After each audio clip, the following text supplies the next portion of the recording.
My husband wants me to kick my dying son out of the house and called him a burden, but he discovered that my son owns half of it. When my son Nate got diagnosed with leukemia at 24, he had to move back home for treatment. My husband Carl immediately started complaining. He's an adult. He should figure this out himself. I didn't sign up to live with your grown kid. The house belonged to me from my late husband, but Carl acted like Nate was invading his personal space. This was supposed to be our fresh start together, not a nursing home for your son. Carl would do these passive-aggressive things to make Nate feel unwelcome. He'd cook dinner for just the two of us and tell Nate there wasn't enough food. When Nate was too weak from chemo to make himself something, Carl would say, "Your mother isn't your servant. You have working hands." He'd blast music at 6 in the morning, knowing Nate was nauseated and needed rest. When I asked him to keep it down, he'd say, "I'm not changing my routine because your adult son can't handle real life." The worst was when Nate had treatments. Carl would complain about having to see medical equipment in his house. He'd make gagging noises when Nate threw up from the chemo. This is disgusting. Can't he do that somewhere else? He'd spray air freshener directly at Nate and say the sick smell was ruining his appetite. When Nate lost his hair, Carl bought him a hat that said "freeloader" and left it on his bed. "Just a joke," he said when I confronted him. "Someone needs to keep spirits up around here." Carl started trying to charge Nate rent. He's living here for free. That's not teaching him anything about responsibility. When I reminded him that Nate couldn't work because he was fighting cancer, Carl said, "Plenty of sick people still contribute. He's just using his illness as an excuse to be lazy." He'd leave printouts of apartment listings on Nate's bed.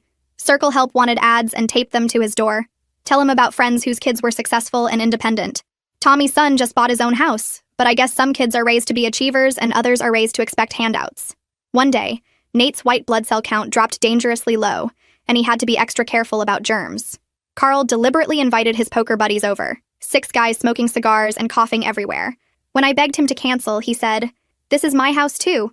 I'm not going to stop living because your son has a weak immune system."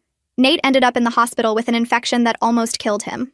While Nate was in the ICU, Carl told me this was a sign. Maybe it's time to look into long-term care facilities. This isn't working for anyone. He actually brought me brochures for nursing homes.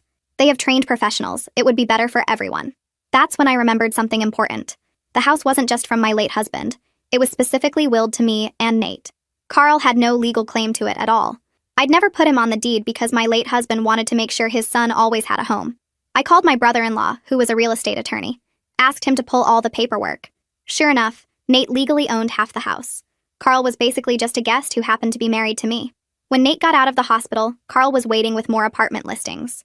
I found some places with disability access. You could probably afford them with government assistance. That's when I told him to pack his things. Carl laughed. "You're kicking me out? Your husband? Over your freeloading son?" I showed him the deed. "This house belongs to me and Nate. You don't own anything here. You're the one freeloading. And now you're leaving." Carl's face went red. "You can't be serious. I'm your husband. I have rights." My brother-in-law walked in right then with eviction papers. "Actually, you don't. You're not on the deed. You have no rental agreement. You're here at the homeowner's discretion, and both homeowners want you gone." Carl tried everything. He cried about how he'd paid for groceries sometimes, how he'd fixed the garage door once, how he'd invested emotionally in making this his home. I gave up my apartment for this. Where am I supposed to go? Nate spoke up for the first time in months. His voice came out rough and thin, barely more than a whisper, but every word landed like a hammer. "You can go straight to hell, Carl." I stared at my son. This kid who'd always been so polite, so careful with his words even when he was little. Carl's whole face changed color, going from that angry red to this deep purple that made the veins in his forehead stand out. He opened his mouth, probably to yell, but my brother-in-law moved forward before Carl could get a word out. He held up the eviction papers, the official ones with the court seal and everything. "You have 72 hours to remove your belongings from the property. That's 3 days, starting right now." Carl turned to look at him, then back at me, then at Nate. His hands were shaking and he kept clenching and unclenching his fists. "This is insane. You can't just throw me out like garbage." My brother-in-law stayed calm, like he was explaining something simple to a kid. "Actually, we can. You're not on the deed. You never signed a rental agreement. You don't pay rent. Legally, you're a guest, and both homeowners want you to leave." Carl started pacing back and forth in the living room, his shoes making these heavy thuds on the floor. "I need more time. 3 days isn't reasonable. Where am I supposed to find a place in 3 days?" He turned to me with this desperate look. "I'm your husband. Doesn't that count for something? Don't I have rights?" My brother-in-law shook his head. "Spousal rights don't override property ownership. The house belongs to your wife and her son. You have no legal claim to it. You've been living here at their discretion, and that discretion has been revoked." I stood up from the couch and walked over to where Carl was standing. He looked at me like I might change my mind, like maybe I'd see how upset he was and back down. You can take whatever is clearly yours. Your clothes, your personal stuff, anything you brought into this house, but anything we bought together stays here because you contributed almost nothing financially over the years. Carl's eyes went wide. That's not fair. I paid for things. I fixed stuff around here. I felt this cold anger settle in my chest, the kind that makes you really clear-headed instead of confused. You fixed the garage door once. That doesn't give you ownership of our furniture. He started to argue, opening his mouth to list off all the things he thought he deserved, but something in my face must have stopped him. Maybe he finally saw that I was done, that no amount of talking or crying or threatening would change my mind. He looked at me for another few seconds, then turned and stomped down the hallway toward the bedroom. Doors started slamming, one after another, and I could hear him muttering under his breath about how ungrateful we were, how he gave up everything for this family, how nobody appreciated him. Nate was still sitting on the couch, and when I walked back over, I saw his hands were shaking. Not just a little tremor, but really shaking, like all the adrenaline from standing up to Carl was hitting him at once. I sat down next to him and took his hand in both of mine. His skin felt cold and papery, the way it always did after chemo when his circulation got bad. "You okay?" I asked him, keeping my voice quiet. He nodded, but didn't say anything.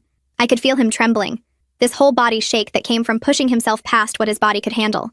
Standing up to Carl had taken everything he had, and now he was paying for it. My brother-in-law sat down in the chair across from us and waited until the slamming sounds from the bedroom stopped for a minute. "I'm going to stay for a while. Make sure everything goes smoothly. Do you have plans for dinner?" I realized I hadn't even thought about food.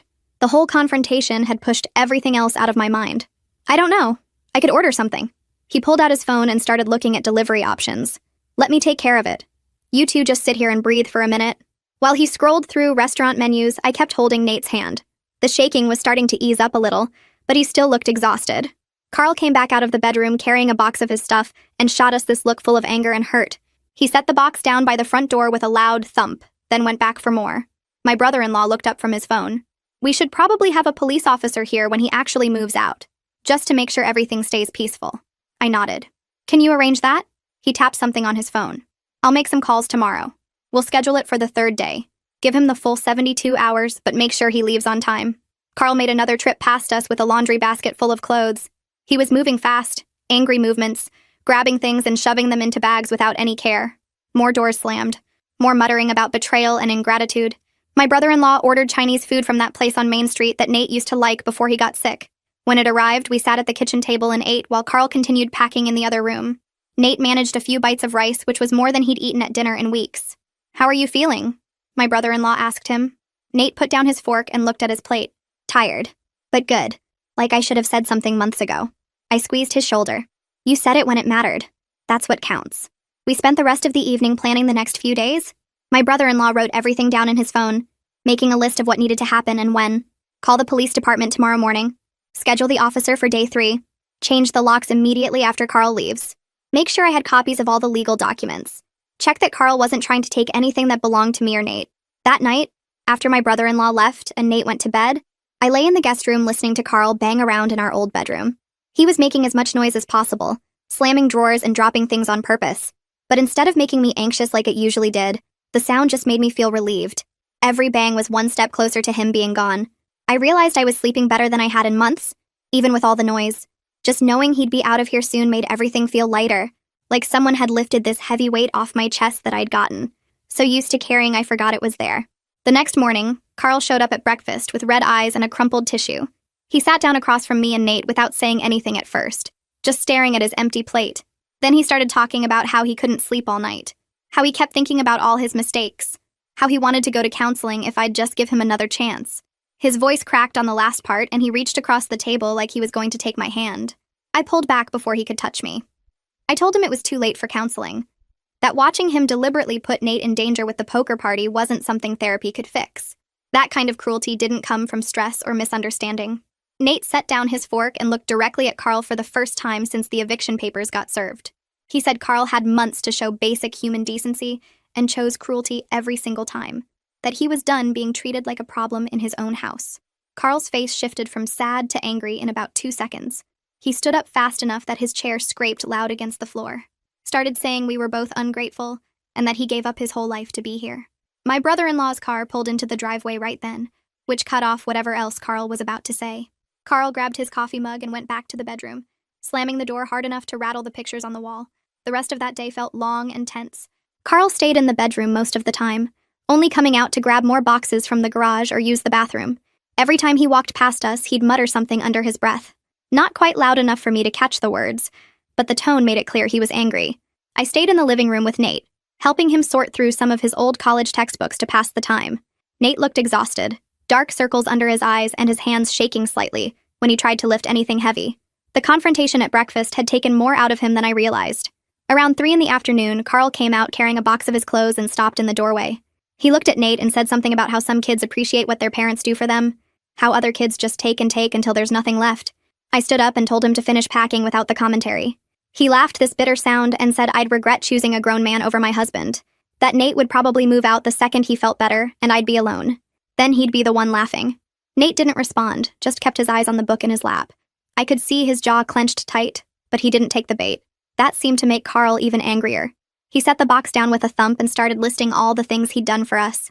Fixed the garbage disposal last year, painted the guest bathroom, bought groceries every other week. Like those basic household tasks somehow balanced out months of psychological torture. My brother-in-law called around 4 to check in. I told him Carl was still packing but getting more aggressive with his comments.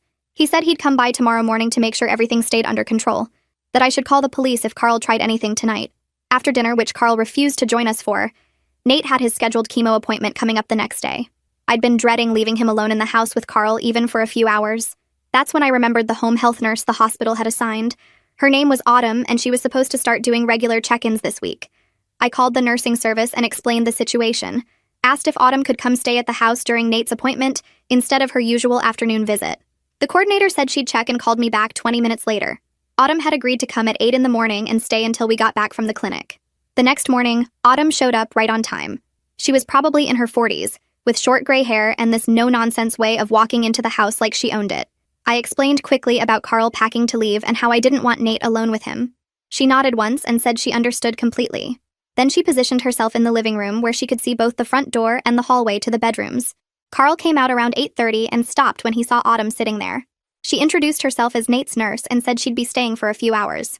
Carl's face went red, but he didn't say anything. Just grabbed another box and went back to packing. I drove Nate to the oncology clinic, which took about 30 minutes in morning traffic. The waiting room had that chemical smell mixed with air freshener that all medical buildings seem to have. We checked in at the front desk and sat down in the plastic chairs near the window. Nate leaned his head back against the wall and closed his eyes. His skin looked pale under the fluorescent lights, and I noticed his hands were trembling again. A nurse called his name after about 10 minutes, and we followed her back to one of the treatment rooms. The room had 2 big reclining chairs, medical equipment on rolling carts, and cheerful posters about staying positive during treatment. Dr. Sanford came in a few minutes later with Nate's chart. She was a woman in her 50s with kind eyes and gray streaks in her dark hair. She asked Nate how he was feeling, checked his vitals, and looked over his recent blood work results. Then she turned to me and asked how his recovery environment was going at home. I hesitated for a second, not sure how much to share. But then I figured his doctor should know about major stress factors. I explained that we were removing a significant source of stress from the household, that my husband had been making Nate's recovery much harder and was now moving out. Dr. Sanford nodded slowly and said something that surprised me. She said emotional stability could genuinely impact treatment outcomes. That stress hormones affect the immune system, and creating a peaceful environment wasn't just about comfort. It could actually help Nate's body respond better to the chemotherapy.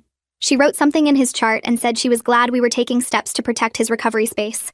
After the appointment, Dr. Sanford walked us out to the waiting area. A man was standing near the reception desk talking to one of the nurses.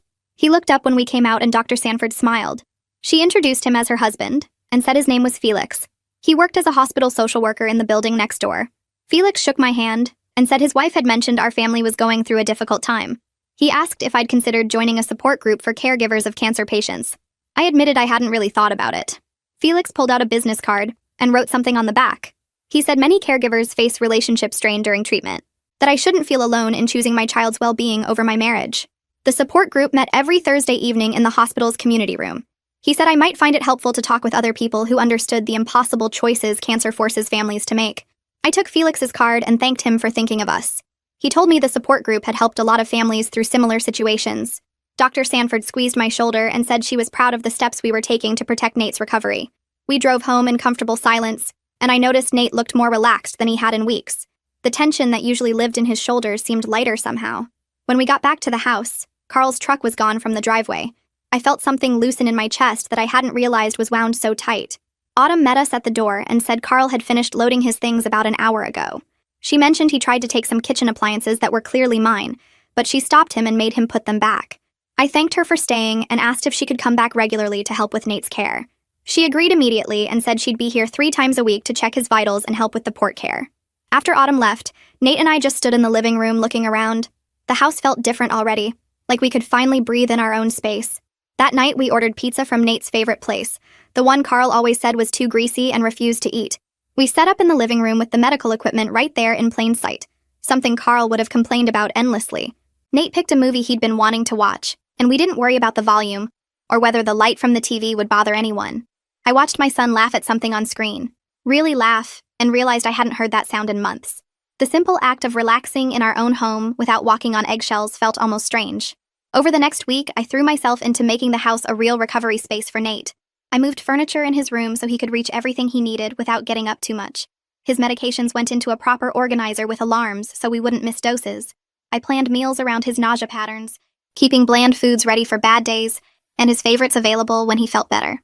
The spare bedroom became a quiet space where he could rest when the living room felt too bright or loud. I bought blackout curtains and a white noise machine. Small things that Carl would have mocked as coddling, but that actually helped Nate sleep better between treatments. On Wednesday, Autumn showed up right on time for her first official visit. She checked Nate's blood pressure, temperature, and oxygen levels while asking him questions about his symptoms. Then she examined the port in his chest where the chemo went in, cleaning around it carefully and checking for any signs of infection. While she worked, she commented that Nate seemed much more engaged than during her first visit. His answers were longer, his eye contact better. I explained about Carl moving out and how the stress level in the house had dropped dramatically. Autumn nodded, like this made perfect sense, and said she'd seen it before with other patients. Toxic family members could genuinely impact recovery outcomes. Friday afternoon, someone knocked on the door, and I opened it to find a young woman about Nate's age holding a shopping bag. She introduced herself as Chloe, Nate's friend from college. I remembered her from before Nate got sick, but I hadn't seen her since his diagnosis. Chloe explained that she'd wanted to visit earlier, but Carl had made her feel so unwelcome the one time she tried that she'd been afraid to come back. She'd called Nate yesterday, and he told her Carl was gone, so she hoped it was okay to stop by now. I invited her in immediately, and Nate's whole face lit up when he saw her. Chloe pulled board games out of her bag and spread them across the coffee table. For the next 3 hours, I heard Nate laughing and joking with his friend, sounding more like his old self than he had in months. Chloe treated him completely normally, teasing him about bad game moves and arguing over rules, not tiptoeing around his illness like he was made of glass.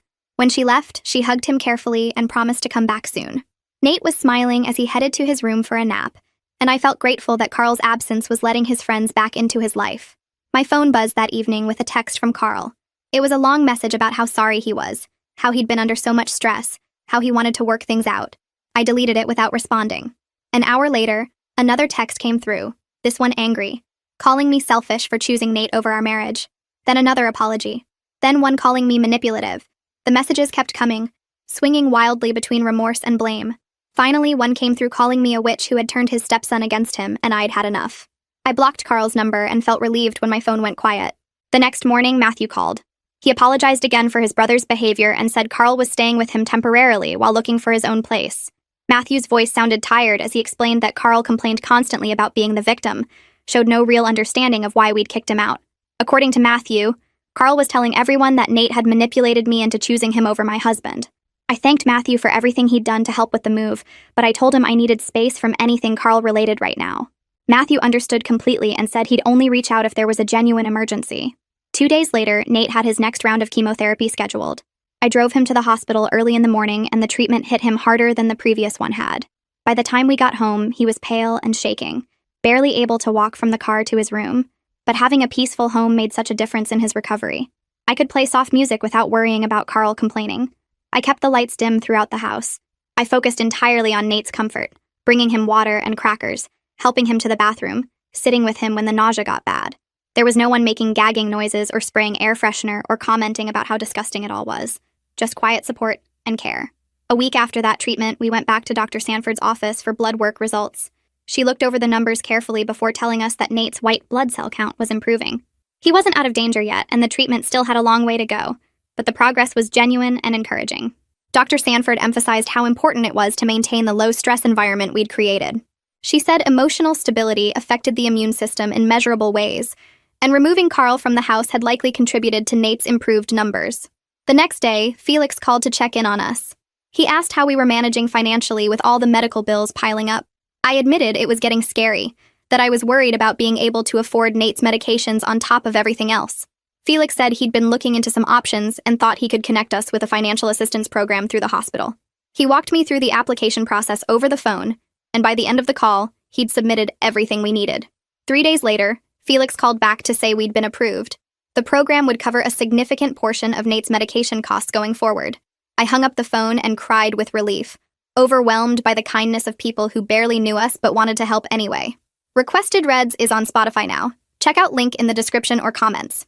The caregiver support group met in a church basement every Tuesday evening.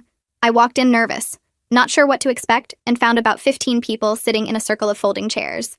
A woman named Patricia ran the group and welcomed me warmly, asking me to share my story when I felt ready. I listened to other parents talk about their kids going through cancer treatment. One father described his teenage daughter's bone cancer and how exhausting the hospital stays were. A mother talked about her son's brain tumor and the constant worry that came with every scan. Several people mentioned relationship strain with their partners, and I realized Carl's behavior wasn't completely unique, though his cruelty seemed more extreme than most. One man said his wife couldn't handle seeing their child sick and spent most evenings at her sister's house. Another woman mentioned her husband drank more during their daughter's treatment and became distant. The common thread was partners who couldn't cope and made everything harder instead of being supportive. When Patricia asked if I wanted to share, I told them about Nate's leukemia and about kicking Carl out of the house. The group listened quietly as I explained how Carl had made Nate feel unwelcome in his own home, how he'd endangered Nate's life with the poker party, how he'd suggested nursing homes while Nate was in the ICU. A woman named Jennifer spoke up after I finished. She said she divorced her husband 2 years ago during her daughter's treatment because his stress and complaints made everything worse. Her voice was steady as she explained it was the hardest decision she ever made, but absolutely the right one. Her daughter was in remission now, and Jennifer said removing that toxic stress from their home had helped both of them heal. She looked directly at me and said I'd done the right thing, that protecting my son was what mattered most. Other people nodded, and several shared similar stories of having to choose between their sick child and an unsupportive partner. I left that meeting feeling validated in a way I hadn't expected, knowing other parents understood exactly why I'd made the choice I did. At home, Nate and I started building new routines together. We'd have coffee in the kitchen each morning when he was feeling okay, sitting at the table and talking about nothing important, just enjoying the quiet peace of the house. Afternoon rest periods became standard when his energy dipped, and I'd make sure the house stayed quiet so he could actually sleep without Carl's music or complaints. Evening card games became our favorite activity when his nausea was manageable. We'd play rummy or poker for hours, keeping score on a notepad and laughing at our terrible hands. The rhythm felt natural and healing in ways I hadn't experienced since before Carl moved in. Nate commented one evening that he'd forgotten what it felt like to relax in his own home, to not constantly brace himself for the next cruel comment or passive-aggressive action. I realized I'd been doing the same thing, walking on eggshells in my own house, always worried about Carl's next complaint or deliberate provocation. Now we could just exist without that constant tension. Chloe started visiting twice a week, usually on Wednesday evenings and Saturday afternoons. She'd bring board games or movies, sometimes cooking dinner for all of us when Nate's appetite was good. The second week she visited, she brought 2 other friends from college who wanted to support Nate. A guy named Ryan and a girl named Sophie showed up with pizza and a stack of video games. They treated Nate normally, joking with him and including him in conversations without tiptoeing around his illness or treating him like he was fragile. The house filled with young voices and laughter, the kind of energy that had been completely absent during Carl's time here. Carl had preferred oppressive silence, complaining if Nate made any noise or had friends over. Now the living room buzzed with life, and I could see Nate's spirits lift with each visit. He smiled more, engaged more, seemed more like himself than he had in months. My phone buzzed one evening with a notification from Nate's laptop. He'd set up his social media to alert me if Carl tried to contact him, and sure enough, there were 3 messages from Carl in his inbox. The first one talked about how hurt Carl was, how he'd made mistakes but wanted to make things right. The second one asked Nate to convince me to reconsider, saying we were a family and families work through problems. The third one got manipulative, saying Nate must know how much stress Carl was under and how unfair it was to kick him out during such a difficult time. Nate blocked Carl immediately when I showed him the messages. He said he wanted me to know what Carl tried so there wouldn't be any secrets or ways for Carl to manipulate either of us separately. I was proud of how clearly Nate saw through Carl's tactics, how he didn't fall for the guilt trips or emotional manipulation. My brother-in-law called a few days later to check in and mentioned something interesting. Carl had apparently contacted him about challenging the eviction legally, asking if there was any way to claim rights to the house or force his way back in. My brother-in-law told Carl he had absolutely no legal standing since his name wasn't on the deed. He'd never paid rent and there was no legal agreement giving him any claim to the property. He said pursuing it would be a complete waste of money that Carl would lose, which apparently ended that conversation immediately. My brother-in-law sounded amused as he relayed this, saying Carl seemed genuinely shocked that being married to me didn't automatically give him ownership rights. I thanked him for shutting that down quickly and for continuing to help us navigate the legal side of removing Carl from our lives. I started going through our finances and realized the mess Carl had left behind was worse than I'd thought. He'd maxed out 2 credit cards that had my name on them, spending money on things I never saw or benefited from. The statements showed charges at bars, restaurants, sporting goods stores, all things Carl bought for himself while complaining that Nate was a financial burden. I made an appointment with a financial advisor to figure out how to separate our finances completely and protect my credit from any more damage Carl might try to cause. The advisor was a woman named Linda who specialized in helping people untangle shared finances during separations. She reviewed all our accounts and credit cards, making notes about what was joint and what was separate. Linda explained that since the house was only in my and Nate's names, Carl couldn't claim any equity even though we were still legally married. She said the fact that he'd never contributed to mortgage payments and wasn't on the deed meant he had no financial claim to the property at all. That was a relief to hear confirmed by a professional. Linda helped me start the process of removing Carl from the joint credit cards and closing the accounts he'd maxed out. She also suggested I pull my credit report to make sure Carl hadn't opened anything else in my name without telling me. I started researching divorce procedures that evening, reading about what was required in our state and how long the process typically took. Linda had mentioned that I should wait until Nate's health was more stable before filing, since divorce proceedings could be stressful, and I needed to focus my energy on Nate's recovery right now. But knowing the information and having a plan made me feel more in control of the situation. Nate had a particularly good week where his energy levels improved noticeably. His nausea was manageable with medication, and he actually felt like eating regular meals instead of just crackers and soup. We took short walks around the neighborhood in the early evening when the air was cooler. The first walk was just to the end of our block and back, but by the end of the week we were making it around the whole block without him needing to stop and rest. During one of these walks, Nate said he'd forgotten what it felt like to be relaxed in his own home, to not constantly feel like he was intruding or being judged. He said the difference in his stress levels was huge, that he could actually focus on getting better, instead of managing Carl's hostility on top of managing cancer. I squeezed his hand and told him that's exactly what I wanted, for him to be able to heal without additional burdens. We had an appointment with Dr. Sanford at the end of that good week. She reviewed Nate's latest blood work and examined him carefully, asking detailed questions about his symptoms and energy levels. After reviewing everything, she said she wanted to adjust his treatment protocol based on his improved response to the chemotherapy. The current drugs were working better than she'd initially projected, and his body was tolerating them well. She explained the adjustments she wanted to make and what we could expect in terms of side effects and recovery time. Then she looked at both of us and said she was cautiously optimistic that we were seeing real progress. Her exact words were that the leukemia was responding to treatment in encouraging ways, though she reminded us that this was a marathon and not a sprint. There would be months more of treatment ahead, possibly years of maintenance therapy, but the trajectory was good. Nate and I left that appointment feeling hopeful for the first time since his diagnosis, like maybe we really could beat this thing. The next afternoon, Travis stopped by while I was checking the mail. He shifted his weight from foot to foot, looking uncomfortable about whatever he needed to say. He mentioned he'd seen Carl's car drive past the house twice in the past week, both times going really slow, like he was checking to see who was home. I thanked Travis for telling me and went inside to call the police non-emergency line. The woman who answered took down all the information about the drive-bys and Carl's previous eviction. She said they'd create a report to start a paper trail in case Carl tried anything worse later. Having it documented made me feel slightly better, like we had some protection if things got bad. 2 days later, the officer who'd supervised Carl's move called to check in. He asked if Carl had tried to contact us or come back to the property. I told him about the drive-bys Travis witnessed. The officer suggested I said I wanted to wait and see if Carl would stop on his own first, that maybe he just needed time to accept the situation. The officer said that was my choice, but to call immediately if Carl approached the house or tried to contact either of us directly. Autumn came for her regular visit that Thursday morning. She took Nate's blood pressure and temperature, checked his port site, and asked her usual questions about symptoms and medication side effects. While she was packing up her supplies, she commented that Nate seemed different lately, more engaged and positive than during her first few visits. She said she'd worked with cancer patients for 15 years and could tell when someone's mental state improved.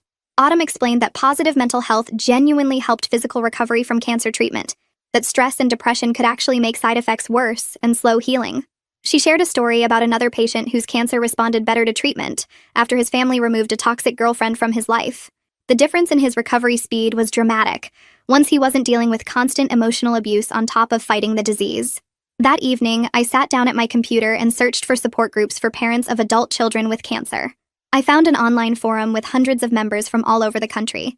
I created an account and spent hours reading through posts from other parents dealing with similar situations. Several members shared stories about having to make hard choices about partners who weren't supportive during their child's illness.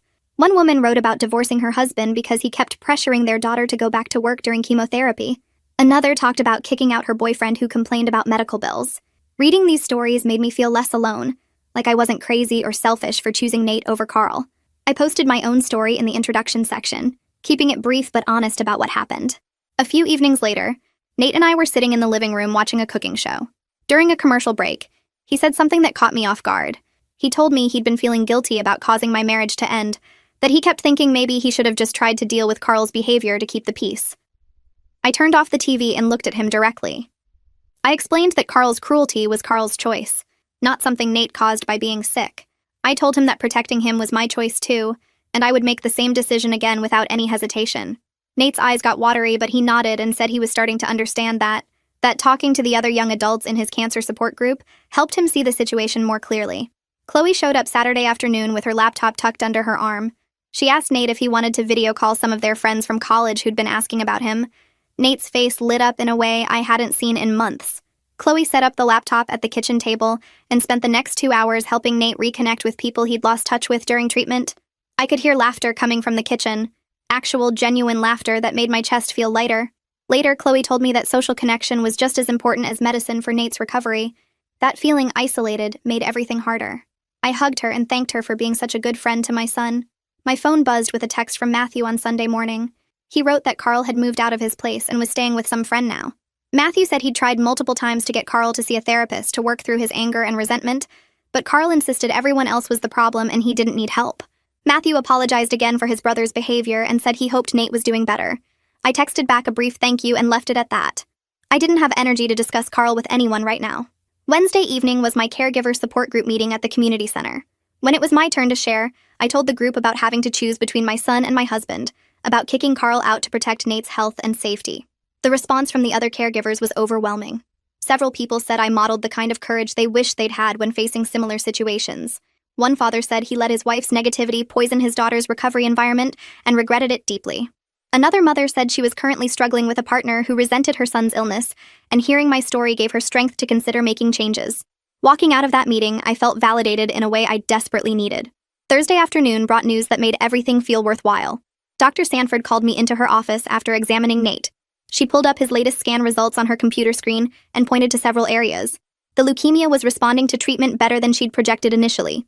The cancer markers in his blood were dropping faster than expected, and the bone marrow biopsy showed significant improvement. She was careful to say we weren't done yet, that Nate still had months of treatment ahead, and we needed to stay vigilant. But this was genuinely good news, the kind of progress that gave real hope for long-term remission. That night felt like a celebration was actually appropriate for once. Nate requested his favorite restaurant, a Thai place that made this coconut curry he'd been craving for weeks. I ordered delivery, and we set the table with real plates instead of eating from containers. We talked carefully about future plans, not wanting to jinx anything, but allowing ourselves to hope for the first time in months. Nate mentioned maybe going back to finish his degree once he was in remission. I talked about the vegetable garden I wanted to plant in the spring. We didn't make any concrete promises to the universe, just let ourselves imagine a future where cancer wasn't the center of everything. I scheduled an appointment with a divorce attorney the following week. The office was downtown in a plain brick building with worn carpet and fluorescent lights that hummed. The attorney was a woman in her 50s who looked tired but competent. She pulled out a yellow legal pad and asked me basic questions about the marriage. How long we'd been married, whether we had kids together, what assets we shared. I explained that we'd been married 3 years, no children together, and the house belonged to me and my son from my first marriage. She nodded and made notes. She asked about bank accounts, and I told her we had one joint checking account that Carl used for groceries sometimes, but my main accounts were separate. She said that would make things easier. She explained the divorce process in straightforward terms, no legal jargon that would confuse me.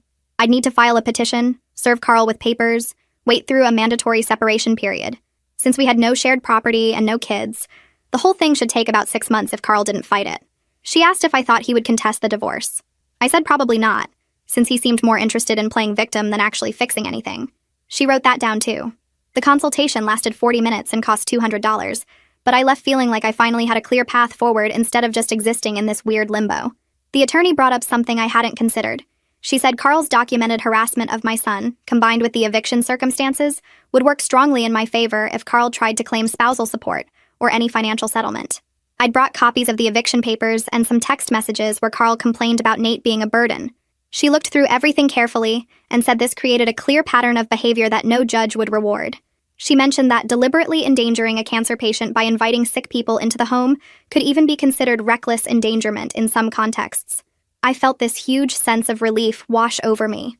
All those months of documenting Carl's cruelty, keeping records of his behavior, noting down the worst incidents, it wasn't just my hurt feelings or overreaction. It was actual evidence that protected me legally. She made copies of everything I brought and added them to my file.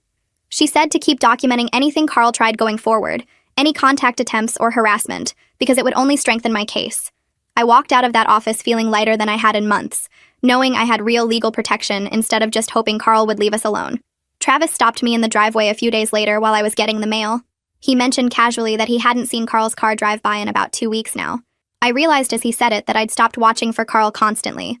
For the first few weeks after the eviction, I'd been jumping at every car sound, checking the windows whenever I heard an engine, keeping my phone close in case Carl showed up and caused problems. But somewhere along the way, that hypervigilance had faded without me noticing.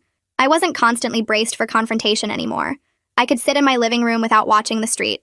I could focus on Nate's care without part of my brain always scanning for threats.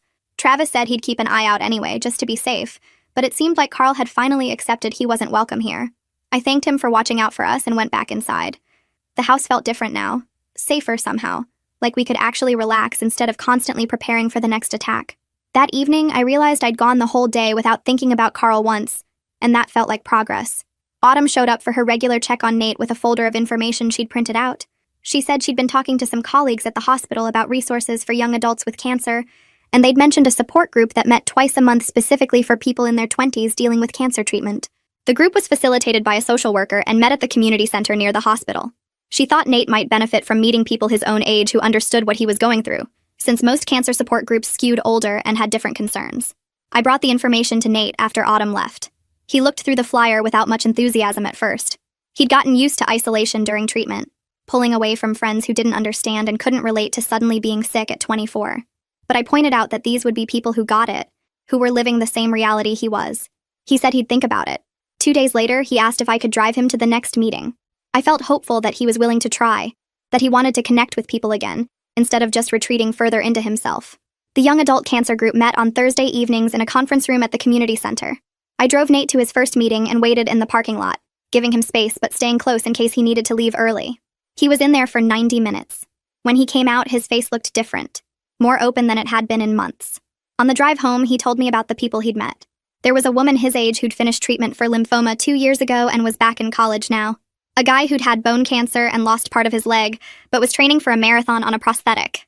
Another woman currently in treatment like Nate, who talked about her plans to travel once she hit remission. Hearing their stories, seeing people who'd survived and were building real lives after cancer, gave him something the doctors couldn't provide.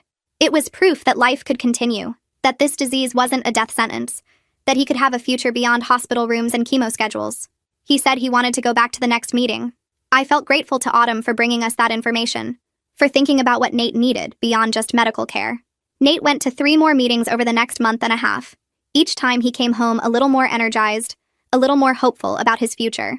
At his next appointment, Dr. Sanford pulled me aside while Nate was getting blood drawn.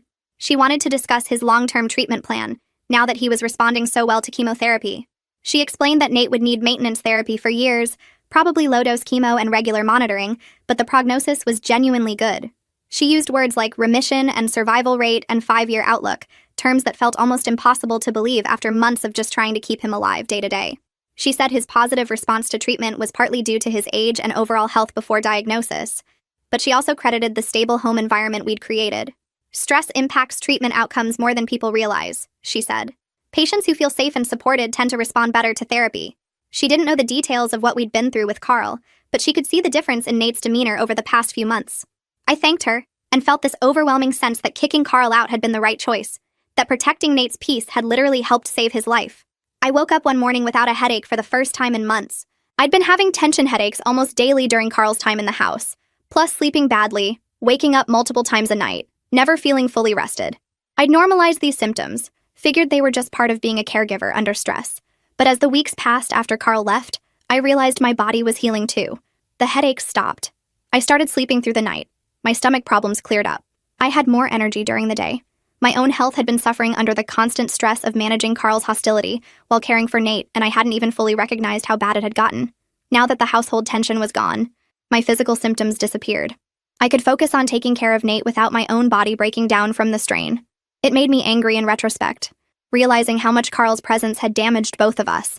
But mostly I just felt grateful that we were both recovering now. Chloe came over one Saturday afternoon and asked if we could talk privately. We sat at the kitchen table with coffee while Nate napped in his room. She said she'd been thinking about our situation and wanted to make an offer.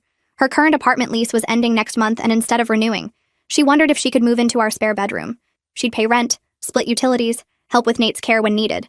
The rent money would help us with medical bills, and having another person in the house would mean I wasn't solely responsible for everything. I told her I needed to discuss it with Nate first since he co-owned the house, and this would affect him too. That evening I brought it up with Nate. His face lit up at the idea. He said having Chloe around made everything feel more normal, less like a medical facility and more like a home. We talked through the practical details, what rent would be fair, how we'd handle household responsibilities, whether Chloe understood the reality of living with someone in cancer treatment. The next day, I called Chloe and told her yes.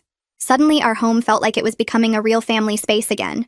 Not the tense battlefield it had been with Carl, but a place where people actually cared about each other. Chloe moved in 3 weeks later with enthusiasm and respect that felt completely different from Carl's entitled attitude. She brought her furniture for the spare bedroom, her books and plants and artwork that made the space feel lived in. She immediately asked about house rules, about what times to keep quiet for Nate's rest periods, about cleaning schedules and food arrangements. She wanted to fit into our household, not force us to accommodate her. The first week she was there, she cooked dinner twice without being asked, cleaned the kitchen thoroughly, and spent an evening setting up a video game system in the living room so she and Nate could play together when he felt up to it. Her presence added life to the house without any of the toxicity Carl had brought. She'd laugh with Nate about college memories, include me in their conversations, respect when Nate needed quiet or when I was stressed about medical appointments. The house felt warm again, like a place where people actually wanted to be, instead of a prison we were all trapped in.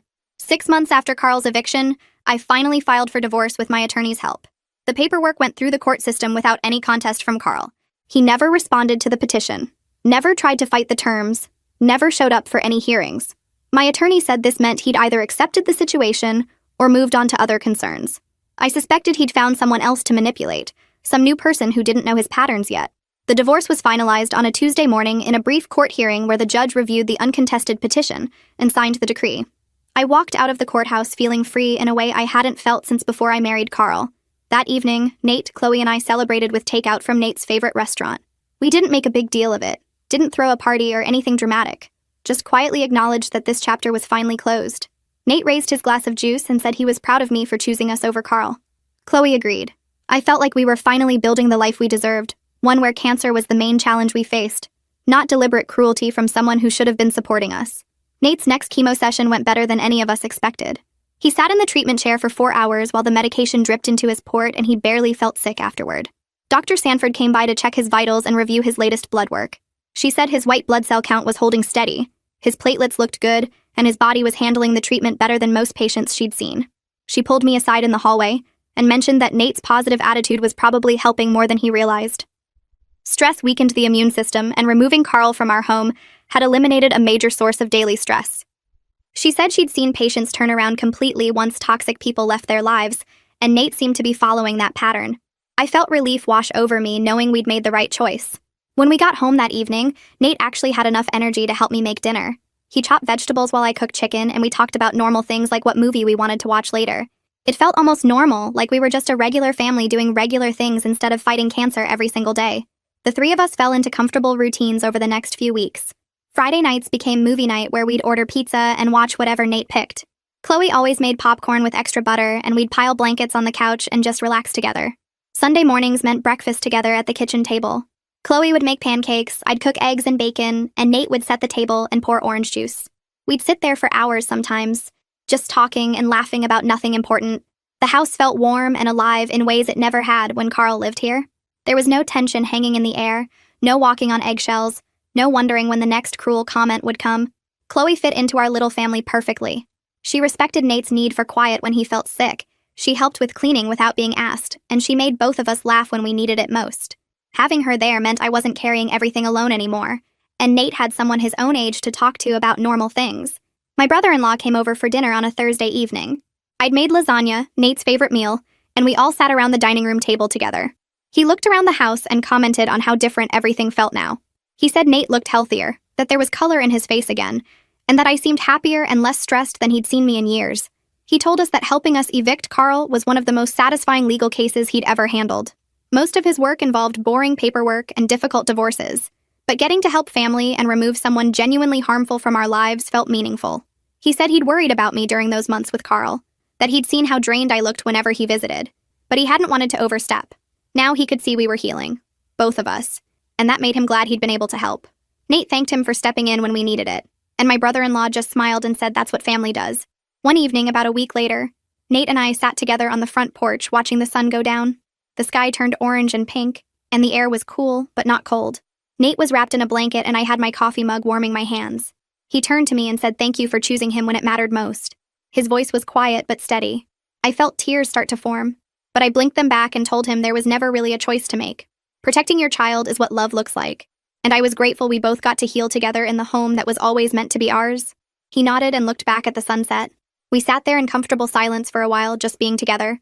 His next treatment was scheduled for the following week, and Dr. Sanford had mentioned that if his numbers kept improving, we might be looking at genuine hope for remission. Our family looked different now than it had a year ago, smaller but stronger, and we were facing the future together with real hope instead of just survival. Well, that's another inspiring disaster wrapped up.